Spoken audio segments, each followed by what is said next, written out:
আসসালামু আলাইকুম রহমতুল্লাহ। প্রিয় দর্শক মণ্ডলী, আশা করি মহান রব্বুল আলমিনের অশেষ মেহরবানিতে ভালো আছেন।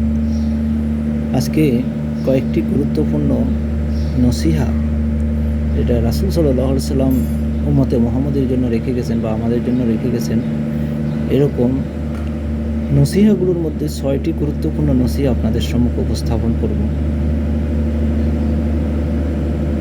আল্লাহ রাব্বুল আলামিন বলেন যে আমি 6টি জিনিসকে লুকিয়ে রেখেছি 6টি স্থানে, কিন্তু মানুষ তা খুঁজে বেড়ায় ভিন্ন ভিন্ন জায়গায়।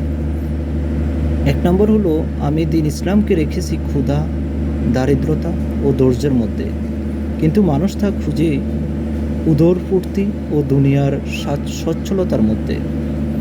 2 নম্বর হলো, আমি সম্মান শেষ রাতের এবাদতে রেখেছি, কিন্তু মানুষ খুঁজে শাসক ও ক্ষমতাবানদের সাহচর্যে। 3 নম্বর হলো, আমি সুখ স্বাচ্ছন্দ্য রেখেছি জান্নাতে, কিন্তু মানুষ তা খুঁজে দুনিয়াতে। 4 নম্বর যে বিষয়টি সেটি হলো, আমি বড়ত্ব রেখেছি বিনয় নর্মতে, কিন্তু মানুষ তা খুঁজে অহংকারে।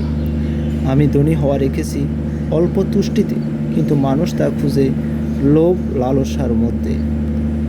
6 নম্বর হলো, আমি দোয়া কবুল হওয়াকে রেখেছি হালাল উপার্জনের মধ্যে, কিন্তু মানুষ তা খুঁজে হারাম উপার্জনে। আল হাদিস।